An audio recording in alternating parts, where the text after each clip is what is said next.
नमस्कार दोस्तों। BJP RSS का चाल चरित्र चेहरा सब कुछ आज दुनिया के सामने आ रहा है।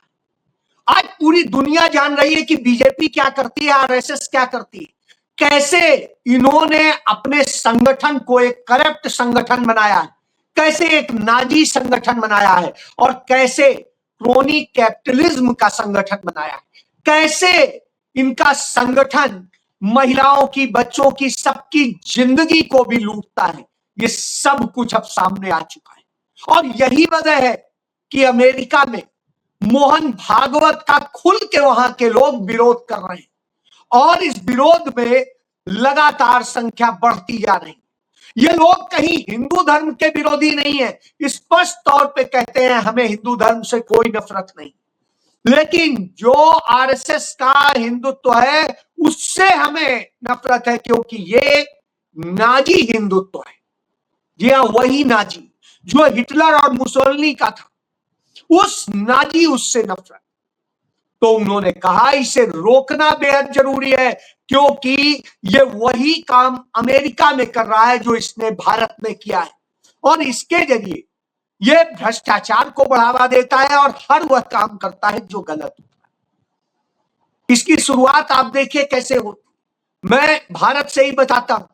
भारत में सबसे पहले गोदी चैनल बनने वाला जी न्यूज, वो जी न्यूज, जी मीडिया, उसका मालिक सुभाष चंद्रा 22,000 करोड़ रुपए उठाता है, जो है लोन उठाता है और उसके बाद में नरेंद्र मोदी की कृपा से जो उस पे बकाया होता है, इसे जो अदा करना था वो अदा नहीं करता है। नरेंद्र मोदी की बनाई एनसीएलटी में वो जाता है और एनसीएलटी कह देती है साहेब के इशारे पे कि तुम बस सिर्फ 6.5 करोड़ जमा कर दो और फ्री होके चले जाओ। अब आप सोचिए, इतनी बड़ी रकम ये करके और कह देंगे आप चले जाओ, किसी और को हो सकता है क्या? कभी नहीं। तो इस तरह से ये इसको छूट देते हैं। ये आप देखिए कि किस तरीके से इन्होंने किया, इसका पूरा डेटा मौजूद और इस डेटा से समझ सकते हैं कि कैसे इन्होंने किया है। सॉरी, मैं दूसरी चीज दिखाने लग गया। ये इनका पूरा डेटा मौजूद है और उस डेटा को देख के आप समझ सकते हैं कि कैसे इन्होंने पूरी भारत की लूट की है। ये आप देखिए, ये सुभाष चंद्रा का है कि इनका 22,006 करोड़ रुपया कर्ज जो है बकाया था, जो इन्हें अदा करना था, लेकिन मोदी की कृपा पाए और मोदी की कृपा से इन्होंने पूरा बिछ गए और उसका क्या नतीजा हुआ? बीजेपी ने इन्हें सांसद भी बनाया और अब कहा जा रहा है सिर्फ 6.5 करोड़ रुपया अदा करिए और उसके बाद में आप मस्त होइए। यानी जो पैसा हमारा आपका है, एलआईसी का है, इसमें कहां कहां देखिए पैसा जो है वो किसका है, ये आप समझिए। एलआईसी का है, बैंक का है और दूसरा जो हमारा आपका पैसा, वो पैसा तो अब आपको जमा कितना करना है? 0.03%। क्या देश दुनिया में किसी भी ऐसे व्यक्ति का है जिसका सिर्फ 10,000 रुपया बकाया हो और बैंक कहते नहीं 10,000 रुपए नहीं, आप सिर्फ 60 रुपए जमा करके जाइए मस्ती से घूम? क्या हो सकता है? नहीं, कभी नहीं होता। लेकिन सुभाष चंद्रा के लिए हो रहा है, क्योंकि ये गोदी मीडिया बन गए। यही क्रोनी कैपिटलिज्म और इसी तरीके से तमाम मीडिया को किया गया। आपने देखा एनडीटीवी कैसे बिका और क्या धंधा हुआ। आपने देखा कि कैसे आज तक बिल्कुल बिछा हुआ है नरेंद्र मोदी के लिए। इसी तरीके से अडानी अंबानी के चैनल्स की हालत है। तो जो भी चैनल है, रिपब्लिक है, दूसरे हैं, ये सब उसी तरह बिछे हुए हैं। क्यों? क्योंकि इसी तरह उन्होंने सबको वो कर रखा कि साहब तुम्हें हम वो कर देंगे, जनता मरती है मरने दीजिए, महंगाई का शिकार होती है होने दीजिए। वो चीनी 70 की खरीदे, 75 की खरीदे, 100 की खरीदे, पेट्रोल वो 100 का खरीदे या 170 का खरीदे, 180 खरीदे, कोई फर्क नहीं पड़ता। फर्क किससे पड़ता है कि आप सही रहे और आप हमारे लिए काम करें, यही है।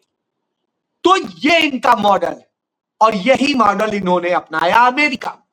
जिस तरह से CIA चीफ बनवाई गई तुलसी गाबार्ड, जो गुजराती थी, और वो तुलसी जो है खड़ी की जाती है उसी जो हिंदू अमेरिकन फाउंडेशन है उसके जरिए, और उसको लाया जाता है, और ये फाउंडेशन चलाने वाले गुजराती। इन्होंने ही नरेंद्र मोदी का वह आयोजन भी किया था, हाउडी मोदी। तो उसी तरीके से यह होता है, और इसके बाद में यही बुलाता है यह कह के कि मोहन भागवत योग गुरु है और योग गुरु को हम बुला, तो वहां पर योग गुरु कह के बुलाया गया है। मोहन भागवत का योग से क्या लेना देना है, बहरहाल। और वहां पहुंच के वही जब करने की कोशिश करते हैं तो फिर वहां के लोग खड़े हो जाते हैं, बताते हैं कैसे तुलसी गाबार्ड को वहां सेट कराया गया, और इसी गुजरात लॉबी ने वहां पर धंधा शुरू कर दिया। उनके जरिए वहां के काम धंधे और दूसरों में किस तरह से ये घुस गए, और घुसने के बाद में बड़े प्यार से हाथ पांव जोड़ के घुसते हैं, और उसके बाद में लेन देन का सिलसिला शुरू करते हैं। तो भ्रष्टाचार भी इन्होंने फैलाया तमाम तरह से, दूसरे करप्शन किए और हर गुनाह करने लगे। तभी तुलसी गाबार्ड के खिलाफ जब शिकायत हुई, सारे तथ्य पेश किए गए, तो कोई कार्रवाई हो उसके पहले ही वो तुरंत अचानक पद छोड़ के भाग गई कि नहीं, मुझे अपने पति की देखभाल कर, अचानक पति की देखभाल याद आ। तो यह अपने आप में इस बात का सबूत है कि किस तरीके से सारा वहां पर भी, इसीलिए RSS का विरोध हो रहा है, इसीलिए RSS को वहां नाजी बताया जा रहा है, क्योंकि वहां पर भी नफरत फैलाने का काम इन्होंने किया। और यह सब हो रहा हो तो आपको लगेगा क्या ये एकाएक हो गया? नहीं, एकाएक नहीं हुआ। ये वही मॉडल है जैसा भारत में अपनाया गया, कि जिस तरह से इलेक्टोरल बॉन्ड बनवाए गए और उसके जरिए पैसा उगाहा गया, और बीजेपी दुनिया की सबसे रईस पार्टी बन गई। उसके दुनिया में इतने दफ्तर किसी भी पार्टी के नहीं है, उतने दफ्तर बन गए। और ये सब पैसा कहां से आया? ऐसे ही लोगों से। विजय माल्या जब इस देश से भागा तो भारत के तत्कालीन वित्त मंत्री अरुण जेटली से बात करके भागा था, उनसे पूरी बात हुई थी, और सुषमा स्वराज ने उसको मैनेज करवा दिया और वो चला गया था। सुषमा स्वराज विदेश मंत्री थी।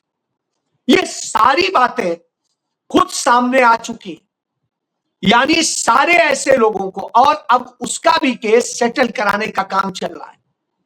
तो इस तरह से बीजेपी ने कराया। आपको याद होगा भोपाल गैस त्रासदी की बात बार बार होती है, लेकिन लोग ये भूल जाते हैं भोपाल गैस त्रासदी का जो मुल्जिम था उसको उसका वकील अरुण जेटली ही था, और अरुण जेटली ने ही उस केस में सारी चीज करके कोर्ट से ऑर्डर कराया था कि उसको जमानत दी जाए। तुरंत जमानत मिली, और जमानत के बाद में जबकि कांग्रेस की सरकार ने उसे गिरफ्तार किया था, राजीव गांधी ने उसे गिरफ्तार करवाया था, और इसके बावजूद उसे किस तरह से अरुण जेटली ने जाके संघी जज के जरिए मैनेज किया था, और फिर उसको ऑर्डर में लिखवाया कि उसे सुरक्षित जाने दिया जाए। और इतने में उसे भी समय मिल गया, और अमेरिका की ओर से डिप्लोमेटिक भी आ गया कि नहीं, ये हमारा नागरिक है, हम इस पर कार्रवाई करेंगे, आप छोड़िए यदि कोई दोषी होगा।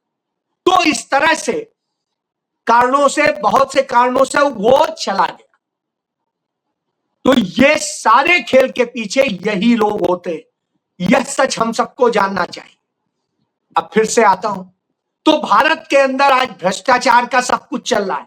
कैसे शुगर लॉबी जो है उसने पहले मैनेज किया, और एथनॉल लॉबी ने भी मैनेज किया, दोनों एक ही है। पहले एथनॉल में महंगा एथनॉल बेच के पेट्रोलियम कंपनियों से पैसा लिया गया, और फिर उसके बाद में जब चीनी महंगी हो गई, क्योंकि 32% गन्ना उसमें चला गया, पहले ही गन्ने की वो उपज कम थी, तो ऐसी स्थिति में 32% जब उसमें चला गया तो चीनी के लिए बचा नहीं, और चीनी के लिए नहीं बचा तो यह स्थिति हुई कि अब चीनी कम है तो अब ब्राजील से मंगवाई जा रही है, वो आएगी 2 महीने बाद। लेकिन तब तक भारत में 2 महीने दबा के वो शुगर लॉबी कमाएगी। अब आप सोचिए शुगर लॉबी में है कौन? शुगर लॉबी को, एथनॉल लॉबी को चलाता है नितिन गडकरी। नितिन गडकरी का ही पूरा शुगर मिल का पूरा धंधा है, उसमें शरद पवार का भी धंधा है। तो शरद पवार और नितिन गडकरी, ये 2 लोगों की इसमें कमाई। यह इस पर कहीं पर भी ईडी सीबीआई इनकम टैक्स नहीं बोलेगी, ना देखेगी, ना कुछ कहेगी। अब आइए, तो इस तरह से करके आपकी त्योहारों की मिठास भी गायब कर दी गई। ये सारा गैंग आरएसएस ऑपरेट कर रहा, क्योंकि इससे पैसा जो होता है उसमें एक नागपुर पहुंच जाता है, क्योंकि वहीं से बैठ के शुगर लॉबी काम करती है। अब इसी तरीके से सड़कों में हुआ, आप देख रहे हैं जो भी सड़क बनती है 2 दिन, 4 दिन, 10 दिन, महीने भर, 2 महीने, वो टूटी जाती। पुल साल भर नहीं चल पाते हैं, गिर जाते हैं, और इस तरह के किस्से हो रहे। अभी इतनी बड़ी प्रलय आई है, जल प्रलय चीन से आई, नेपाल को समेट लिया, और बिहार में यह स्थिति है कि जिस बांध से वो पानी छोड़ा जा रहा है, वो बांध पंडित जवाहरलाल नेहरू ने 1952 में बनाया था, और 1952 का बना वह पूरा बांध आज भी इतना मजबूत है कि उस पानी को संभाल रहा है। लेकिन नरेंद्र मोदी के बनाए, आदित्यनाथ के बनाए, नितिन गडकरी के बनाए, या उनकी बीजेपी की सरकारों में बनाए तमाम पुल हो, तमाम सड़कें हो, तमाम जगह हो, सब टूट रहे हैं। वो हो रहे क्यों? ये सब काम कर, और मर आपके लोग रहे, मर हमारे लोग रहे, और ये सब पैसा आरएसएस को जा रहा है। तो यह स्थिति है, बीजेपी को जा रहा है। तो यह खेल है, इसीलिए आरएसएस और बीजेपी के दफ्तर पूरे देश में बन रहे हैं, और 800 जिलों में सोचिए इनके दफ्तर और सब कुछ बन रहे हैं। कांग्रेस 800 जिलों में प्रोटेस्ट कर रही है बच्चों के न्याय के लिए, चंदा चोरी के लिए, और वो प्रोटेस्ट कर रही है जो जिस तरीके से इस देश के भविष्य को बर्बाद किया जाए। लेकिन ये दफ्तर बना रहे, आलीशान दफ्तर बना रहे, तो यह अंतर है। स्कूल बर्बाद हो रहे हैं, इनके दफ्तर बन रहे हैं, और जो आवाज उठाता है उस पर एफआईआर दर्ज कर ली जाती है। तो यह इनका सच है। तो इसी सच में और भी आप देखिए, ये दलित विरोधी है, आदिवासी विरोधी है, पिछड़ा विरोधी है, यह भी दिखाई दे गया। जो आरक्षण हटाओ संगठन है, उस संगठन के साथ में जेपी नड्डा मुलाकात करते हैं। जेपी नड्डा की मुलाकात होती है, जो संगठन चाहते हैं कि आरक्षण खत्म हो। आरक्षण हर कोई चाहता है खत्म, लेकिन कब? जब वो दलित, वो पिछड़े, वो आदिवासी, वो सारे लोग जो आज वंचित समाज है या किसी छुआछूत या दूसरी चीजों का शिकार है, वो जब तक उस बराबरी के मुकाम तक पर नहीं आते हैं, तब तक आरक्षण की बात। यही बात डॉक्टर भीमराव अंबेडकर ने कही थी, यही बात पंडित जवाहरलाल नेहरू ने कही थी, और यही बात राहुल गांधी कहते। तो उन्हें बराबरी का दर्जा दे दीजिए, उनको बराबरी में रख लीजिए, बराबर अवसर दे दीजिए, और फिर उसके बाद बराबरी की बात कीजिए।